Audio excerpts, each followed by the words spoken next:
모든 사람은 다음과 같은 세 가지 중에 하나를 가지고 삽니다. 첫 번째는 꿈이고, 두 번째는 야망이고, 세 번째는 비전입니다. 누구든지 이 세 가지 중에 하나는 평생 동안 갖고 산다는 거예요. 자, 그런데 이 세 가지 중에서 꿈과 야망의 차이가 뭘까? 제가 이렇게 찾아봤더니 이렇게 이야기를 해요. 야망은 자신의 성공과 행복을 위해서라면 다른 사람이 피해를 입든 불이익을 당하든 상관하지 않는 거예요. 무슨 말이냐면 내가 원하고 바라는 것은 수단과 목적을 가리지 않고 그것을 통해서 자기가 원하는 것을 얻는 삶. 제가 가끔 이렇게 인용하는 말 중에 한국말 그 속담 제가 싫어하는 것 중에 하나가 이것이라고 했는데, 우리가 뭐로 가도 서울로 가면 된다, 그런 말이 있습니다. 그 얘기는 수단과 방법이 어떻든 간에 내가 원하고 바라는 목표와 목적을 이루기만 하면 된다는 것입니다. 이건 세상적인 관점입니다. 근데 우리가 그리스도인들은 바르게 살다가 내가 원하는 것을 이루지 못한다 할지라도 그렇게 살아야 된다는 거예요. 우리는 야망을 가지고 사는 사람들이 아니라 어떻게 보면 꿈이라는 걸 가지고 살려고 하는 사람들이 돼야 되는데, 교회를 오래 다니고 예수를 오래 믿어도요, 이것을 버리기 쉽지 않습니다. 자신이 원하는 것을 이루기 위해서는 때로는 우리가 드라마에 그런 거 있잖아요. 젊었을 때 남녀가 만났습니다. 여자분이 열심히 노력을 해서 고생을 해서 남자를 뒷바라져 가지고 검사를 만들었더니 어느 날 갑자기 부유한 집 딸과 함께 시집을 갔다. 그것은 꿈을 가지고 간 게 아니라 뭘 가지고 간 거예요? 야망을 가지고 간 거예요. 자기 나름대로 검사가 되어서 저 사람들과 혼인을 하게 되면 그 가문의 배경을 통해서 내가 더 높은 곳에 올라갈 수 있다. 그게 야망 가진 사람들의 특징입니다. 이 사람들의 특징은 다른 사람은 마음이 상하든 어쨌든 관계없어요. 내가 원하고 바라는 것만 내가 얻으면 돼. 그러니까 주변 사람들을 살펴보잖아요. 그리고 나서 자기가 원하고 바라는 걸 얻으면 나중에 무슨 동장 적선하듯이 베풀려고 하는 그런 사람들, 그게 야망가들의 특징입니다. 시간이 지나서 상대방이 가슴이 아프든 고난을 당하든 상관없어요. 그때서 자기가 하면 자기 할 도리 다 했다고 사는 사람들, 우리가 야망가라고 말합니다. 자, 어떻게 보면 상당히 이기적이지 않습니까? 내가 원하는 것을 이루기 위해 다른 사람이 가슴 아파하고 힘든 것 생각 안 해. 근데 꿈은 무엇일까? 이게 언어적인 그 어감이 다르잖아요. 꿈과 야망이라는 거. 꿈은 자신이 이루고 싶은 것을 이루면서 그것으로 인해 다른 사람도 함께 축하해주고 행복하게 만드는 것, 이걸 꿈이라고 말하는 거예요. 어렸을 때 달리기 선수가 배고픔을, 예전에 어떤 그 마라톤과 여자분이 있었는데 임무순 선수였는데 라면 먹고 뛰었다고 해서 상당히 회자가 됐던 사람이 있습니다. 어려서부터 자기가 바라고 원하는 것을 이루기 위해서 고생하면서 살았는데 어느 날 정말 그 목표를 이루게 됐을 때 자신뿐만이 아니라 그 주위에 있는 사람들이 그 말을 듣고 감동하고 행복하고 축하해주는 그 삶, 그것을 우리가 꿈이라고 이야기한다는 말입니다. 꿈은 무엇이 되고 싶은지에 초점을 맞추는 반면에 야망은 어떻게 하면 내가 원하는 것을 가질 수 있을까? 아주 큰 차이가 있습니다. 꿈과 야망의 차이는, 다시 말씀드립니다. 꿈은 무엇이 되고 싶은지에 대한 초점을 맞추는데, 야망은 어떻게 하면 내가 그것을 가질 수 있을까? 그 차이라는 거예요. 자, 그런데 우리가 세 번째 말한 비전은 뭘까? 꿈도 야망도 아닌 비전은 무슨 차이가 있을까? 비전은 예수를 만난 사람이요, 예수님을 너무 사랑해서 세월이 지나가면서 보니까 너무 감사한 거예요. 나 같은 사람이 용서 안 받아서 주 앞에 올 탐 얻으면 확실히 믿기는 어린 양 그 피로 속죄함 얻었다. 자, 그래서 이 사람 가운데 뭐가 생기냐면 신앙생활 하다 보면 자기도 모르게 뭉게구름 같은 것이 생기는데, 그게 뭐냐면 자기의 모든 것을 주님을 위해 드리며 살고 싶다. 예전에는 그걸 몰랐습니다. 예전에는 꿈이 있었고 야망이 있었던 사람인데, 어느 날 예수를 만나고 예배를 통해서, 성경 공부를 통해서, 찬양을 통해서, 기도회를 통해서 자신도 모르게 몰랐던 세계를 알게 되고, 그 알게 된 세계 때문에 뭉게구름이 피어나기 시작하는데, 그게 뭐냐면, 야, 내가 예수를 위해 살다 갔으면 좋겠다. 사람들이 나를 알아주지 않아도, 내가 가지고 있는 것이 뭐 많다 할지라도 그게 중요한 게 아니라 정말 주님이 원하시는 삶이 무엇인가, 그거를 고민하는 사람들에게만 생긴다는 것입니다. 교회를 다닌다고 모든 사람이 비전을 갖습니까? 안 그렇습니다. 시계추처럼 왔다 갔다 하는 사람이 있어요. 은혜 받을까 두려운 사람이 있어요. 헌신하게 될까 봐 두려운 사람이 있어요. 그런데 정말 비전이라는 것은 뭐냐면, 주님을 사랑하는 마음이 너무 커지다 보니까 자기도 모르게 마음속에서 생겨나는 게 뭐냐면, 내가 하나님을 기쁘게 하는 삶이 무엇일까, 이게 고민스러워진다는 거예요.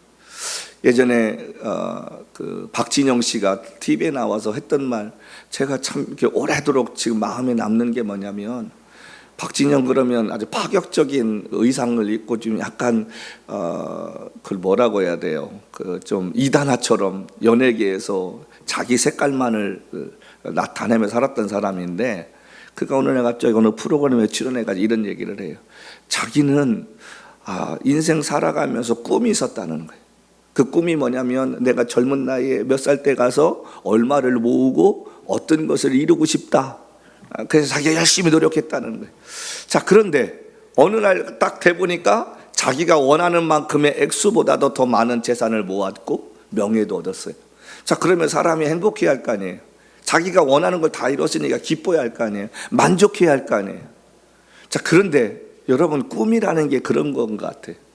자기가 원하고 바라는 걸 딱 얻었는데 한동안은 너무 기쁜 거예요. 자, 그런데 그 다음에 뭐가 찾아오냐면 허전함이 찾아오는 거예요. 내가 이것을 이루려고 이렇게 했을까?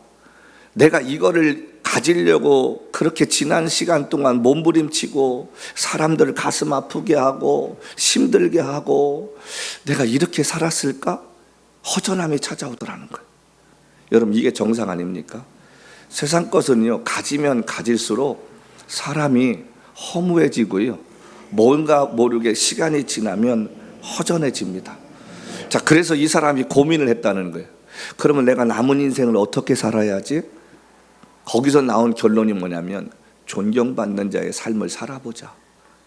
이제 꿈을 이룬 사람이 그 다음으로 가는 게 뭐냐면, 내가 사람들에게 존경받는 자의 삶을 살아보자. 자, 그런데 그때 고민한 게 뭐냐면, 그러면 존경받으려고 하면 사람들이 나에 대해서 궁금한 게 있어야 되지 않을까? 우리가 누구의 위대한 사람의 책을 읽으려고 하거나 조사를 하려면 그 사람에 대해서 궁금함이 있어야 할 거 아니에요. 그 사람에 대해서 퀘스천이 있어야 그 사람이 어떤 삶을 살았는가 알아보고 싶지 않겠습니까? 그러다 보니까 자기가 달라진 게 하나가 있더라는 거. 그게 뭐냐면, 말하는 거와 행동하는 것이 일치가 되지 않으면 사람들은 언제든지 등을 돌리고 자신을 잃어버릴 수 있을 거다. 제가 그 얘기를 들은 순간에 깨닫는 게 그거였습니다. 우리가 예수 믿으면서 사람들 앞에 존경받는 자의 삶을 살려고 애쓴다면, 지금 교회가 이렇게 세상 사람으로부터 손가락질 받고 욕을 먹고 사람들이 교회에서 떠나갈까? 어쩌면 우리가 하나님의 이름 앞에 꿈이라는 것을, 비전이라는 것을 이야기하는 것 같으면서도 보면 다 자신의 야망들을 가지고 살지 않을까? 이런 교회 만들고 이런 거 갖고 싶고 내가 이런 거 하고 싶고 내가 하고 싶은 거지 하나님이 원하시는 것을 이루지 않는다는 거예요. 그래서 꿈과 비전의 가장 큰 차이는 무엇이냐면, 꿈은 자신 스스로가 열심히 노력하고 애를 쓰면 가질 수 있습니다. 그러나 비전은요, 나의 노력이 아닌 하나님의 은혜가 필요하다는 거예요. 꿈은 내가 열심히 노력하고 절약하고 애를 쓰면 그것을 가질 수 있습니다. 사람들이 뭘 하든 상관없어요. 그냥 내가 갖고 싶어. 그러면 갖는 거예요, 그 순간에. 예. 그 뒤에는 생각 안 하는 거예요. 그냥 앞으로만 가는 거예요. 근데 비전은 내 노력이 아니라 뭐가 필요한 거예요? 하나님이 주시는 마음이 있어야 되고 하나님이 이끄시는 게 보여야 비전이 생기는 거예요. 근데 많은 사람들이 꿈과 비전을 착각합니다. 내가 가지고 있는 꿈이 비전까지 느껴지는 거예요. 그래서 저 사람이 비전의 사람인가? 저 사람이 꿈의 사람인가는 하나 보면 알아요. 뭐냐면 꿈은 자신이 갖고 싶어서 애를 쓰고 노력하면서 주위에 상관없지만 비전의 사람은 매 순간 하나님을 의지하고 기다릴 줄 아는 거예요. 제가 얼마 전에 우리가 오래전에 한번 이렇게 거칠게 녹음했던 찬양이 제 아이폰에 있어서 이렇게 들어보고 가까운 분들에게 제가 나눠줬어요. 그 찬양이 뭐냐면 우리 교인들은 잘 모르는데 제가 목요창도 한 번만 불렀던 것 같은데, 기다리고 기다렸더니 주의 은혜 내게 임했네. 기가 막힌 웅덩이와 수렁에서 나를 건져내신 주사랑. 제가 그 찬양을 차를 타고 몇십 번 들으면서요, 여러분 기다림이라는 게 얼마나 힘든 줄 아십니까? 아브라함은 이삭을 얻기 위해서 25년을 기다렸습니다. 예수님 하나님 만나고 25년이었지만 그가 결혼하고서는 70년 이상을 아들을 낳기 위해 기다렸을 거 아닙니까? 모세는 40년의 세월을 광야에서 기다림을 통해서 그가 하나님의 사람으로 쓰임 받았다는 거예요. 기가 막힌 웅덩이와 수렁에서 나를 건져내신 그 사람, 주의 반석 위에 세우시니 나의 걸음 만족해 하셨나, 그런 거예요. 내가 그 찬양을 들으면서요, 우리의 비전의 사람으로 살고 싶으면 뭐가 필요합니까? 기다림이 필요합니다. 내가 원하고 바라는 그것이 아니라 주님의 때에 주님의 방법으로 주님이 하시는 그날까지 기다릴 수 있는 은혜가 있어야 되지 않겠느냐는 것입니다. 오늘 우리가 본문에 나오는 이 바울이라는 사람, 아마 꿈이 있었을 것입니다. 우리가 말은 안 하지만 바울도 꿈이 있었지 않았겠어요? 그 당시에 최고의 지성인이라고 하는 가말리엘이라는 그 학자 밑에서 공부했다는 것은 요즘 말하면 하버드 같은 그런 백그라운드 가진 것과 똑같습니다. 사람들이 얼마나 부러워했겠습니까? 그 사람 밑에 가서 공부하는 것이 가문의 영광이라고 생각할 정도로 사람들이 그렇게 가고 싶은 곳에 바울이 턱하니 갔다는 거예요. 바울이 얼마나 능력자였습니까? 사도행전 말씀 보면 그가 스데반 죽을 때 옆에서도 증인을 설 정도로 열심히 있었던 사람이고, 그 다음에 그가 예수 믿는 사람들을 잡아 죽이려고 시리아까지, 사마리아까지, 시리아 다메스크까지 그 공문을 갖고 쫓아갈 정도로 열심히 있었던 것입니다. 자, 그런데 우리가 그 사도행전 9장에서 꼭 잊지 말아야 한 구절이 뭡니까? 앞에 바울이 어떻게 살았던 관계없이 그 마지막 그 구절에는 뭐라고 하냐면 이렇게 썼습니다. 사울의 눈에 비늘 같은 것이 벗겨졌더라. 그 말은 뭐예요?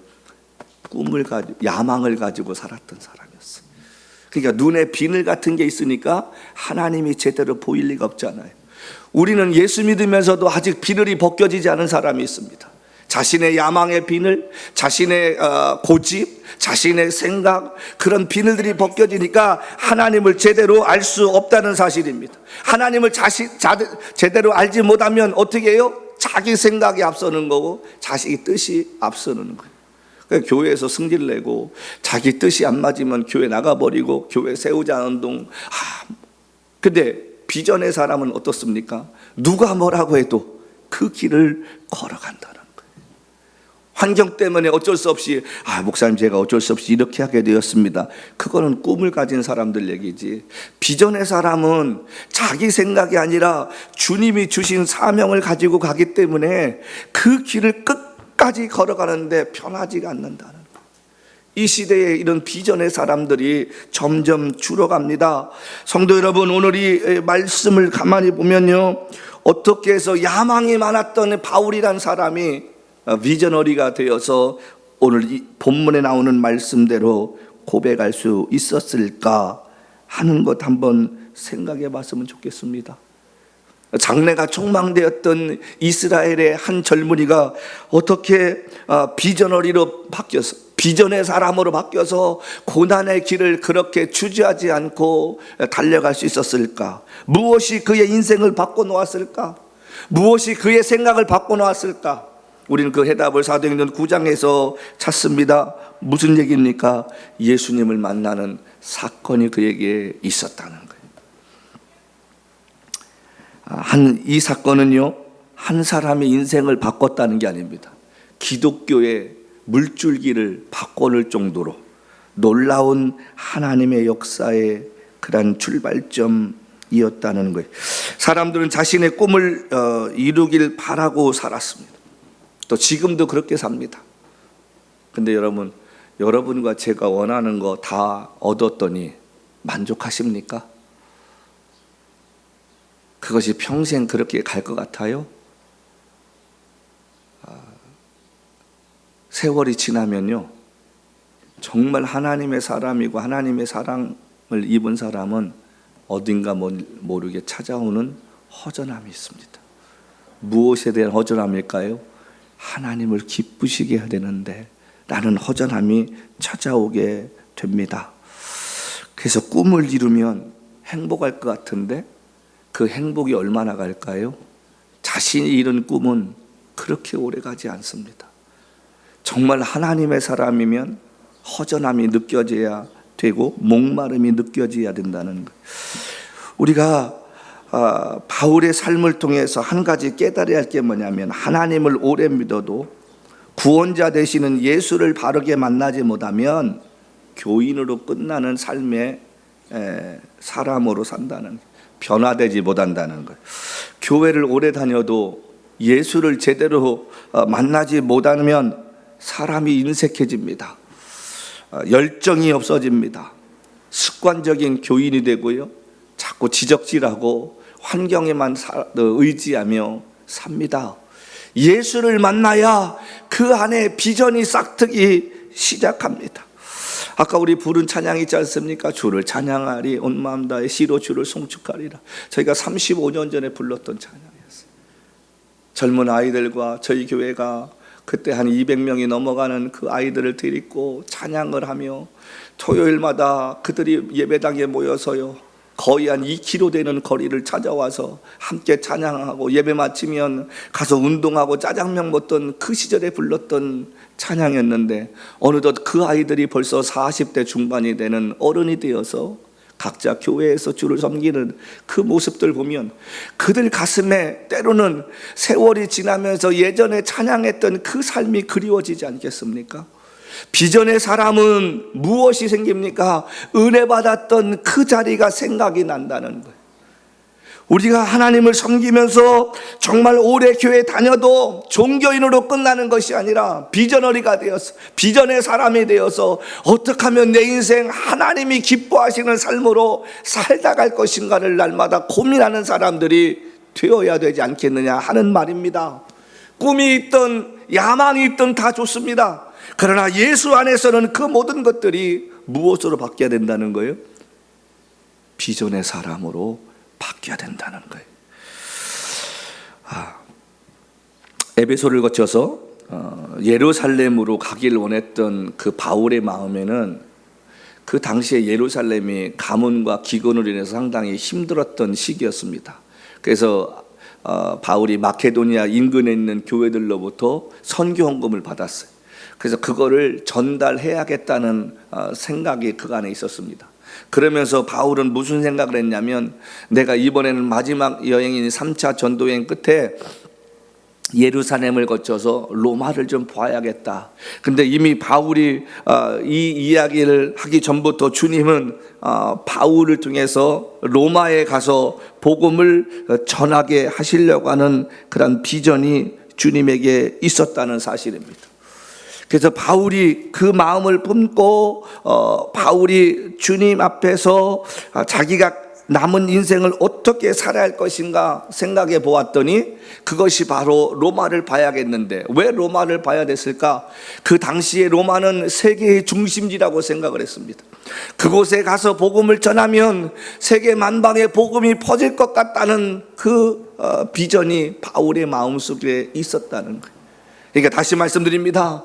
꿈을 갖는 사람은 자기와 자기 가족을 위해서만 무엇인가를 이루기 위해 사는 사람이지만, 비전의 사람은 하나님의 영광을 위해서 자기가 생각지도 못했던 큰 일들이 가슴에 커져간다는 사실입니다. 예수 만나고 시간이 흐르면서 바울에게는 안락한 삶이 아닌 고난의 연속이었습니다. 근데 바울이 그럼에도 불구하고 그가 고백하는 건 뭡니까? 그의 마음엔 기쁨이 있고 복음을 전하는 일에 행복함을 우리에게 이야기해 주고 있다는 사실이에요. 감옥에 갇혔음에도 불구하고 찬양할 수 있는 능력을 받게 됐습니다. 오히려 감옥 바깥에 있는 사람들에게 항상 기뻐하라, 내가 주 안에서 다시 말하노니 기뻐하라, 격려할 수 있는 사람이 되었다는 거예요. 비전의 사람은 어떤 사람이에요? 고난이 찾아와도 고난이 아니라 하나님이 함께 하시는 은혜가 있다는 것입니다. 저와 여러분이 인생 살면서 지금 내 삶에 아무런 변화가 없나요? 어떤 어려움이 없나요? 기도할 제목이 없나요? 그럼 그 사람 좀 생각을 해봐야 돼요.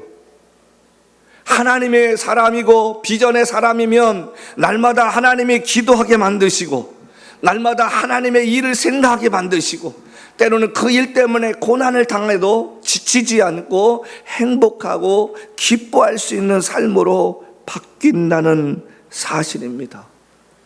바울은 행복하게 살 수 있었어요. 평안하게 살 수 있었어요.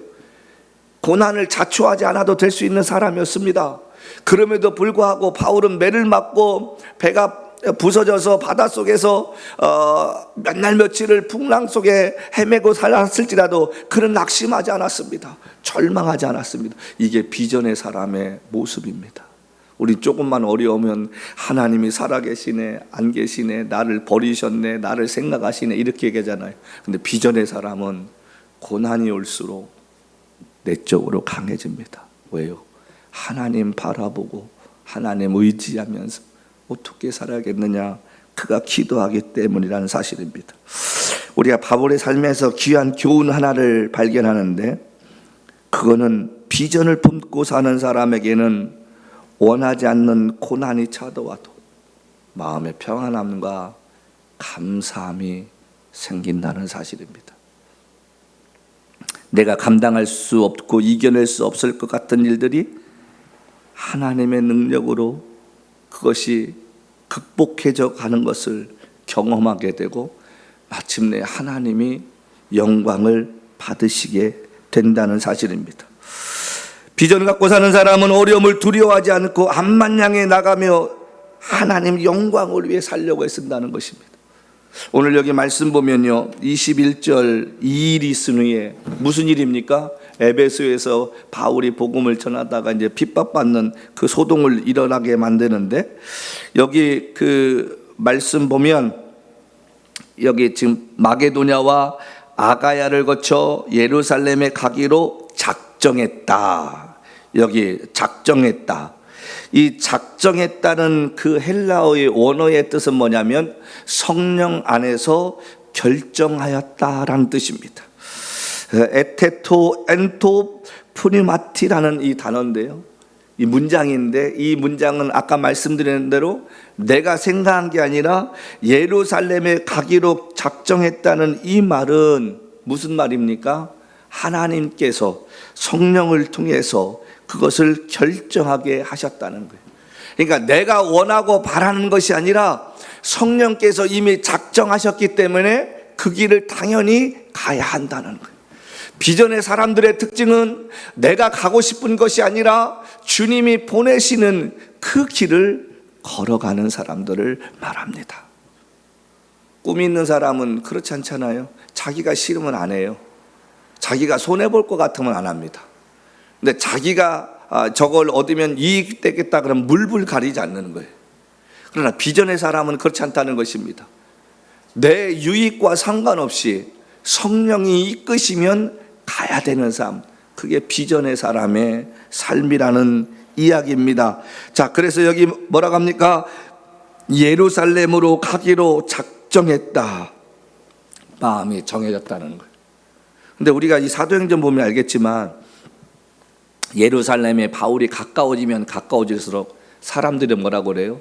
예루살렘에 가지 말라고, 이 띠 임자가 누구냐 이렇게 결박당한 것을 내게 보여주셨다. 그러면서 만류하는 모습을 우리가 보게 됩니다. 그런데요, 바울은 자신이 받은 사명이 무엇인지 알고 자신이 해야 할 역할이 무엇이고 자신이 가야 할 길이 무엇인가를 알았기에 그 이야기를 들었어도 마음에 두지 않았다는 얘기입니다. 저와 여러분이 어떤 일을 할 때 사람들이 야, 그 일하면 고난당해, 너 잘못하면 죽을 수 있어, 그 길을 왜 가? 라고 이야기할 때 주저하지 않고 우리가 흔쾌히 갈 수 있는 마음의 용기가 있습니까? 그 쌍둥이 빌딩이 무너진 거기에 원 빌딩이 섰잖아요. 여기 하나. 제가 거기는 올라가 봤는데 지하는 내려가 보지 않았습니다.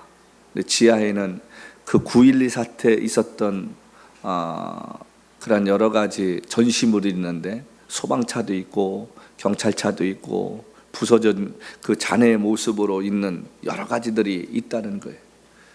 자, 수많은 사람이 그 빌딩이 무너지면서 죽어갈 때 그들을 살리고자 뛰어들었던 경찰관과 소방관들은 가족이 없었습니까? 그들도 살고 싶은 마음이 없었겠어요? 그분들의 대부분은, 그들 중에 대부분은 나이가 젊은 사람들이었을 것입니다. 아직 60도 되지 않은 앞날이 창창한 사람의 나이들이었습니다. 그거 자기 피해도 상관없어요. 뭐 직무유기라고 뭐 사표 내면 되죠. 이런 생각 갖고 그냥 그 자리에 뛰어들지 않아도 될 수 있었던 사람들 아니었겠습니까?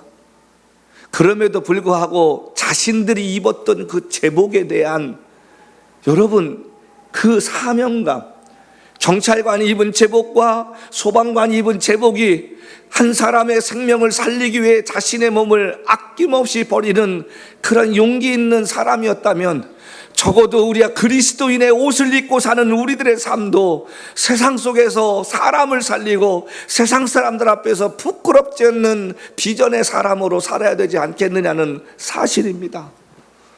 우리는 그리스도인이라는 옷을 입고 살면서도 세상 사람들에게 부끄럽게 사는 사람들이 얼마나 많이 있습니까? 저게 예수 믿는 사람이야? 저게 예수 믿는 사람들이 할 짓이야? 저게 기도한다는 사람의 결정이야? 야, 그거 아니잖아. 그럼 세상 사람들과 뭐가 다른데?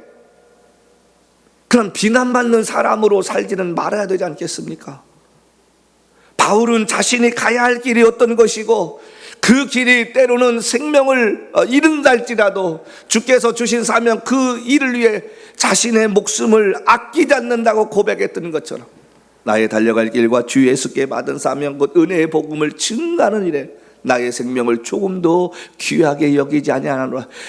이 고백이요, 바울에게만 있는 고백이 아니었습니까? 하나님이 성경을 우리에게 주신 이유가 무엇입니까? 하나님을 믿는 사람들이 그렇게 살다 갔던 것처럼 너희들도 그렇게 살으라는 거예요.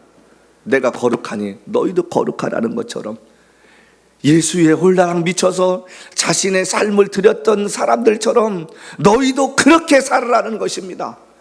인생의 마지막 목표는 너희가 꿈을 꾸는 사람이었던, 야망을 가졌던 사람이었던 상관이 없다. 그러나 내 안에 있으면, 내 말이 너희 안에 거하면 내가 너희와 함께 하는데 내 사람으로 변화되어 바울이 걸었던 것처럼, 예수님의 제자들이 그렇게 살았던 것처럼 이제는 비전어리가 되어서, 비전의 사람이 되어서 너가 가고 싶은 길이 아니라 내가 바라고 원하는 길로 너의 남은 인생을 살다가 나랑 함께 만나자라고 하시는 주님의 말씀인 줄로 믿습니다. 그러니까 믿음이 깊어진다는 말은 뭐예요? 믿음이 깊어지고 신앙이 깊어진다는 말은 비전어리가 되어서, 비전의 사람이 되어서 주님이 원하시고 주님이 바라시는 그 길로 살다 주님 앞에 가야 한다는 말입니다. 세월이 지나고 예수를 오래 믿어도 여전히 꿈을 꾸는 사람, 야망가의 삶의 사람들이 너무도 많은 이 시대입니다. 저와 여러분만큼은 우리가 비전의 사람들로 살아가 주님 앞에 부끄럽지 않는 모습으로 서야 되지 않을까. 꿈이 있는 사람도 자신의 결단에 따라 행동합니다. 하지만 때로는 시간이 흘렀을 때 자신의 결정이 잘못되었음을 깨닫기도 합니다. 그때는 내가 옳은 것 같았는데, 그때는 내가 맞는 것 같이 느껴서 행하였는데 세월이 지나가서 보니까 그것이 주님이 원하시지 않는 내가 원하는 것이었다는 사실을 깨닫게 됩니다. 하지만 비전의 사람은요, 고난은 당할지라도 실패하지 않습니다. 왜요? 하나님의 영광을 위해 쓰임받는 삶을 살려고 애쓰고 그분이 기뻐하시는 삶이 무엇인가를 날마다 고민하며 살기 때문입니다. 이제 말씀을 마치려고 하는데 여러분들은 지금 어떻습니까? 여러분은 무엇을 가지고 삽니까? 꿈을 가지고 사십니까? 야망을 붙들고 사십니까? 아니면 하나님의 영광을 위해 내가 살아보겠다고 비전을 가져보시나요? 꿈은 내가 원하는 것을 이루기 위해 갖는 것이지만 비전은 주님의 뜻대로 살겠다는 각오를 갖고 사는 삶입니다. 꿈은 내가 사는 날 동안 행복해지길 원하는 마음으로 붙들고 사는 것이지만 비전은 죽음 뒤에 있을 영원한 나라를 위해 헌신하며 수고하며 고난당하고 억울한 일 당할지라도 주님 만나는 한날을 생각하며 삽니다. 몇 년 전에 저희 자녀들이 저에게 좋은 지갑을 선물해 주었어요. 근데 제가 그 지갑을 쓰지 않습니다. 좋은 펜을 선물해 주었습니다. 제가 싫어서가 아닙니다. 어느 날인가부터 내가 이런 것으로부터 내 마음을 좀 붙들고 살아야겠다. 제가 서랍을 열고 그 지갑을 볼 때마다 제가 다짐하고 또 다짐하는 게 하나 있습니다. 하나님, 내가 이제는 나의 남은 인생이 세상 것에 관심 두고 좋은 곳에 눈을 두는 게 아니라 어떻게 하면 내가 하나님을 기쁘시게 하고 하나님이 바라고 원하는 일을 위해 살 수 있을까를 고민하며 사는 비전어리가 될 수 있게 도와주십시오. 지난 2000년 기독교 역사 속에서 주를 위해 헌신하고 순교했던 수많은 사람들은 꿈을 가질 수 없었던 사람이 아니고 야망을 이룰 수 없는 사람들이 아니었습니다. 그들의 삶의 기준이 바뀐 것은 이 땅에서 좋은 집, 좋은 것을 누리고 사는 것이 중요한 것이 아니라 내게 주어진 인생의 시간 동안 주님께로부터 빌려 쓰는 이 모든 것을 가지고 어떻게 하면 내가 주님이 기뻐하는 사람으로 살아갈 수 있을까를 고민하며 살다 보니까 자신은 하나님 앞에 무능한 자로 유명해지지 않는 자로 살길 원하지만 하나님의 영광을 위해서는 아낌없이 자신의 삶을 드릴 수 있는 그런 삶으로 살다간 사람들이었습니다. 한국의 양화진 선교사 무덤에 묻혀있는 200여 명이 넘는 그 선교사들은 능력이 없어서 그곳에 누워있는 것이 아니라 예수 만나고 나서 한 영혼을 천하보다 귀하게 여기시는 주님의 마음을 느꼈기에 위치도 이름도 몰랐던 조선 땅이라는 낯선 곳에 와서 자신들의 자녀를 땅에 묻고 아내를 땅에 묻고 자신마저 그곳의 땅에 묻으면서까지 복음을 전하며 한 조선인이라도 구원하려고 했었던 비전의 사람들의 신앙의 현장이었습니다. 그렇다면 오늘 저와 여러분이 살아가는 그 인생의 시간 동안 좀 불편하게 살지라도 세상 사람들 앞에 가진 것이 없고 왜 저렇게 근천스럽게 사느냐고 이야기 들을지 몰라도 그것을 가지고 하나님 앞에서 한 영혼을 살리는 데 쓰임받을 수 있는 도구의 삶을 살겠다고 고백하는 우리의 삶이 되어야 되지 않겠습니까? 올 두세 벌 살 거리 있으면 옷 한 벌 사고 옷이 3년 지나고 5년 지나고 유행이 팔에 날지라도 여러분, 내가 그것 때문에 불편하지 아니하고 다른 것을 살 걸 가지고 모았다가 누군가에게 필요한 누군가에게 나눠줄 수 있는 그런 사람, 그 사람이 비전의 사람입니다. 세상 사람들의 가치와 똑같이 사는 것이 아니라 나의 불편함을 통해 누군가의 얼굴에 웃음을 줄 수 있는 인생을 살아가는 그 삶, 그 삶의 모습으로 저와 여러분이 살아갔으면 좋겠습니다. 누군가에게 무엇인가를 줄 수 있다는 것, 여러분 그게 얼마나 행복한지 아십니까? 바울은 그렇게 살다 갔습니다. 자기는 금과 은은 없었을지라도 자기의 삶 가운데 함께 하시는 그 예수의 능력을 나누며 그가 마지막 숨을 마치는 그날까지 오직 예수 안에 구원이 있음을 전하다가 아낌없이 생명을 드리는 삶을 사는 바울처럼 저와 여러분의 삶이 그런 사람으로, 그런 비전의 사람으로 바뀌었으면 좋겠습니다. 힘이 없으면 감당할 수 있는 힘을 달라고 기도하고, 능력이 없으면 이 땅을 창조하신 하나님 앞에 하나님의 능력을 가지고 그 일을 감당할 수 있는 힘을 달라고 여러분 엎드려 기도하고 금식하며 기도하며 나의 삶을 통해 하나님의 영광이 나타날 수 있는 그런 삶으로 이 땅에 왔다 가는 존재가 되게 해달라고, 이 한 주간 동안 이 무더운 날씨 가운데 몸부림칠 수 있는 우리가 되십시다. 그래서 우리 가슴에 비전이 커지고 그 비전을 이룰 수 있도록 하나님의 은혜 주시고 사람도 붙여주시고 능력도 주시는 것을 경험하면서 우리의 호흡이 마치는 그날 주 앞에 부끄러움 없이 한 세상 살다가 돌아가는 사람이 되었다고 고백할 수 있는 우리의 삶이 되시기를 주님의 이름으로 간절히 축복하고 부탁합니다.